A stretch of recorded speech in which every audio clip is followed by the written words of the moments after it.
Hi everyone, welcome back. Today's palette review video is going to be on the Urban Decay Elements palette, which is part of their limited edition collection for the holidays. So I think this is the first time I've ever seen Urban Decay put out a round palette, and it's very reflective, so I'm going to try not to clash with the lighting.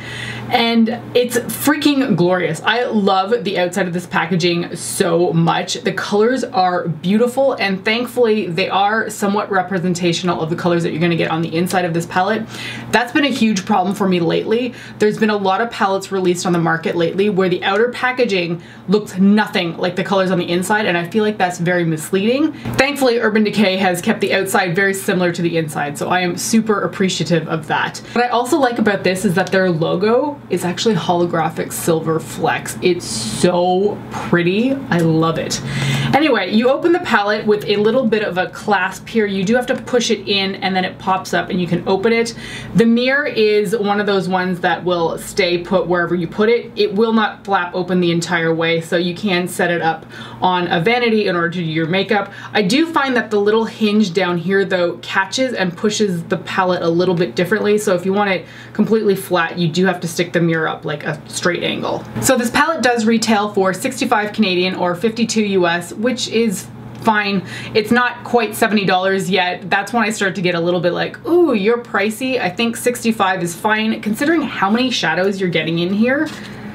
There is so freaking many. There are 12 shadows in here that have 0.9 grams of product, and those are the ones in the bigger pans on the outer rim of the packaging. The smaller ones have 0.7 grams of product, so honestly there's not a huge difference between the smaller pans and the bigger ones. And the one on the inside is Luna, and that one has 1.5 grams of product, which is more than all of the other ones. The back of the palette indicates that the bulk is made in the USA with US and/or imported ingredients, and that it is assembled in the Dominican Republic. I'm going to slide in some swatches now so you can see exactly how these shadows look like swatched out on my arm.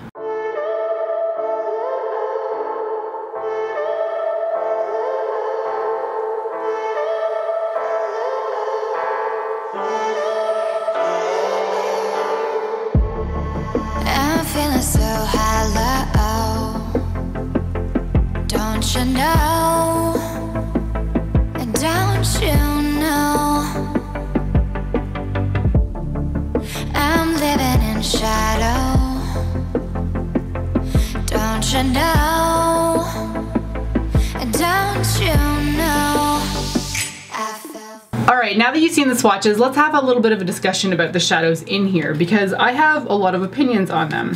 When I first saw this palette promoted for Urban Decay as part of their holiday launch, I liked the colors, but I was super not impressed at how few matte shades there are in here. There are truly only 4, and they're either pink red or like medium browns, and that's it for matte shades. And when I first saw this palette, I was like, absolutely not, that's ridiculous. You have so many colors in here and you could only put 4 matte shades. It seems really ridiculous. However, I have discovered that in practice, the shades in here actually don't always need a matte color.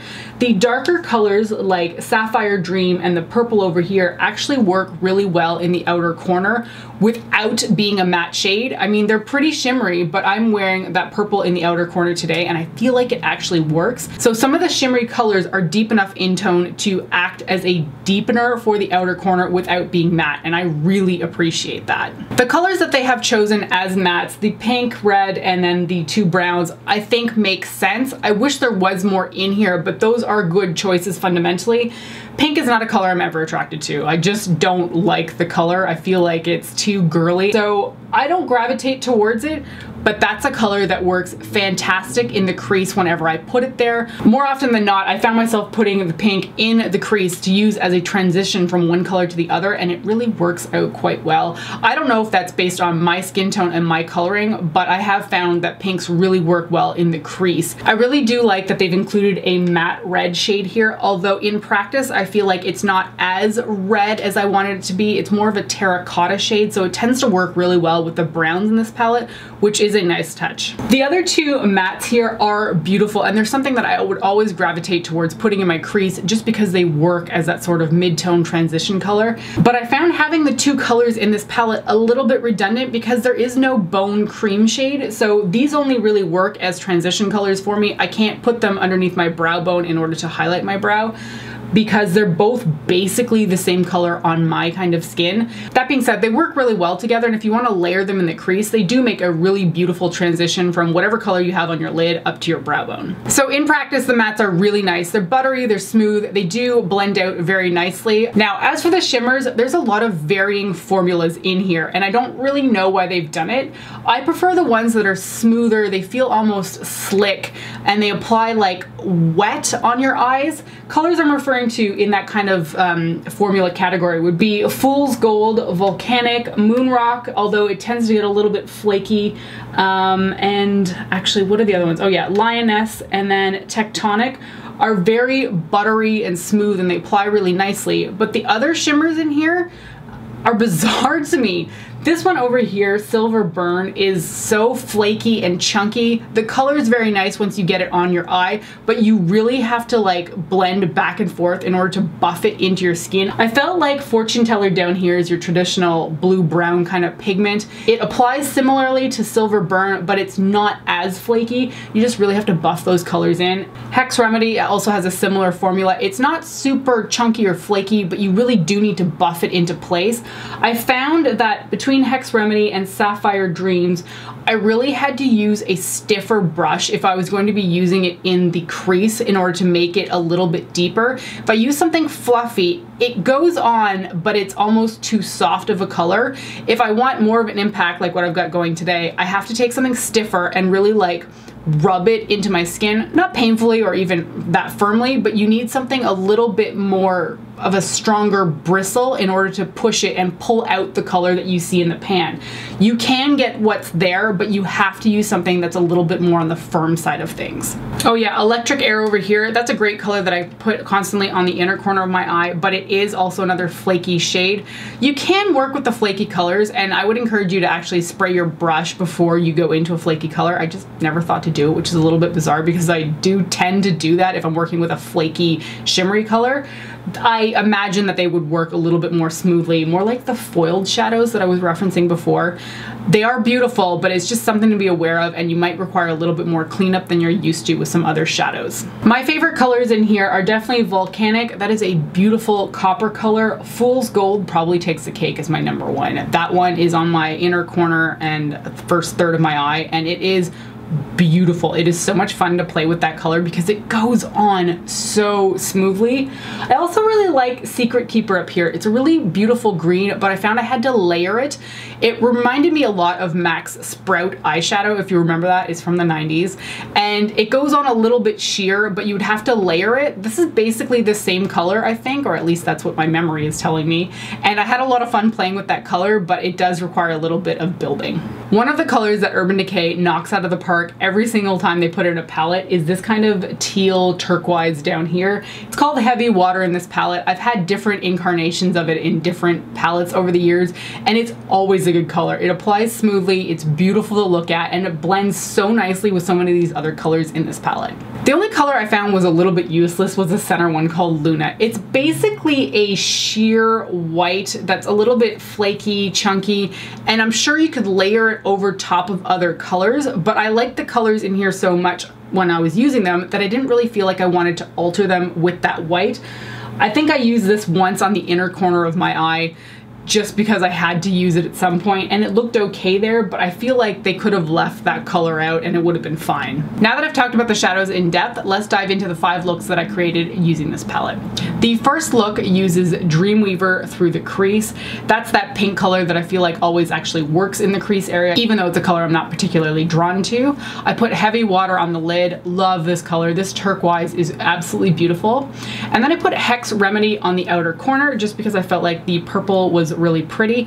And you'll notice here that it's not that strong of a purple, and it's only later on that I learned that you really have to use a stiffer brush if you want to get more of that color to come out when you're putting it on the outer corner area. Had I used that color on a flat shader brush on my lid, I would have gotten the True to Pan color, but it's when you go to the crease and use a fluffier brush that you kind of struggle a little bit with pigmentation. That's not a specific problem to Urban Decay or this palette, by the way. That is a problem with purple or blue shadows. When you're putting them on a fluffy brush and they're kind of shimmery in texture, you need something a little bit bit stiffer in order to bring out the color. I also have Luna on the inner corner here.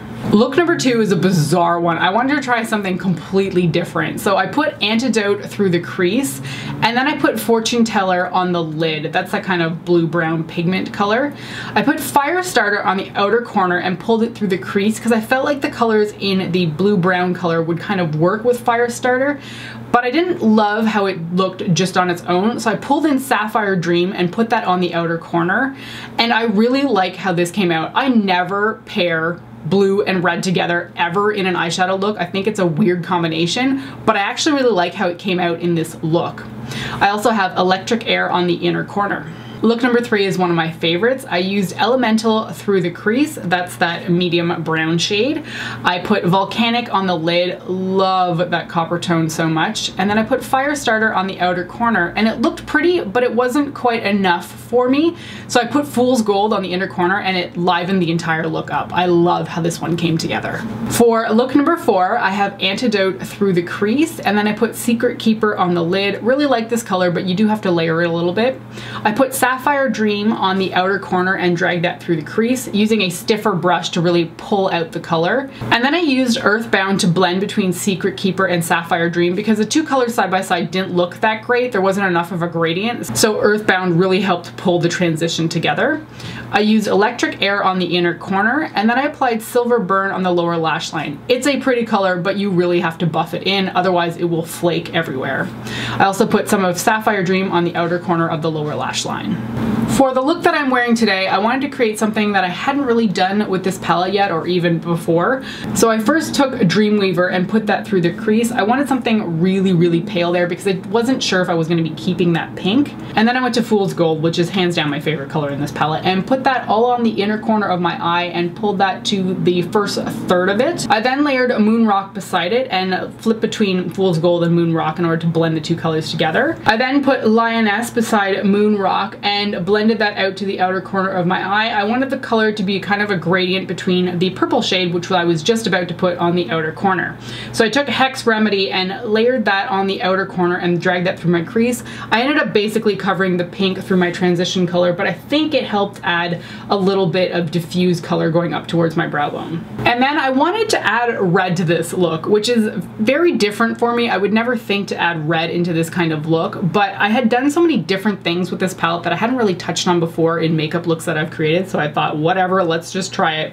So I took Firestarter and put a little bit of that in the outer corner of my eye. I just wanted a little bit of red on top of the purple, and I think it came out really pretty. For the lower lash line, I took Moon Rock and layered that along my entire lash line, and then used a little bit of the purple Hex Remedy on the very outer corner to connect it to the upper edge of my eyeshadow. In the end, I'm really impressed with how this look came out, and I was not expecting it to work out because when I first started putting it together, it looked not great, but the more colors I added in, the better it looked. So I was really happy that the colors didn't end up going muddy, which is what I kind of expect when I'm using so many colors layered on top of each other. So I was really impressed with how the shadows just sort of worked and melded together as opposed to fighting each other and becoming mud on the eyes. All right, so you've seen swatches, my 5 eye looks, and you've heard my thoughts on the individual shadows. So how do I feel about the Urban Decay Elements palette? I have to say, I'm a little bit sheepish at this point because I put up a blog post a few months ago now about the products I was and was not excited for the holidays. And I labeled this as a palette that I was going to skip because I thought there was not enough matte shades and it really just didn't excite me that much, even though it was a bright, colorful palette. And then I saw it in stores at Ulta in New York and I was like, oh, you're actually kind of pretty up close. But I was like, you don't need it, whatever, not a big deal. And then I received this palette in PR. And I was like, oh no, like I'm already expecting not to like this thing. They've sent it to me. What if I really just don't enjoy it? But I was like, okay, come on, you've changed your opinion on palettes before. Give this one a shot and let's see how it goes. And at the end of the day, I really like it. I still stand by my statement that I don't feel like there's enough matte shadows in here and I really wish there was more. But I've got tons of matte shadows and I can pull in plenty more to make this work for me. And at the end of the day, I didn't need to make things work because the color combinations ended up working together in ways that I never really thought about before. This palette just works. The color combinations came together so beautifully. I don't really even know how to explain it because I tried so many different things that I'd never really attempted before in makeup, and yet even though it started to look like the look was not coming together initially when I put the shadows on my eyes, all of a sudden when I finished it, it really worked out. After having not been impressed by a few of Urban Decay's recent launches, I'm happy to say that this one actually interests me and I've been impressed with the colors in here. There's so many good colors in here that I kept going back to again and again. Fool's Gold, pigmentation, and using that color just made me so happy. So there's a lot of good shades in here, and even though I definitely was not excited for it when they first launched it, I think it's a really good palette. It's really wonderful to work with and I would absolutely recommend it. Alright, so that's it for my Urban Decay Elements palette review. Thanks so much for joining me today and I'll catch you next time. Bye! I fell for fool's gold, I fell for fool's gold. What did I know? What did I know?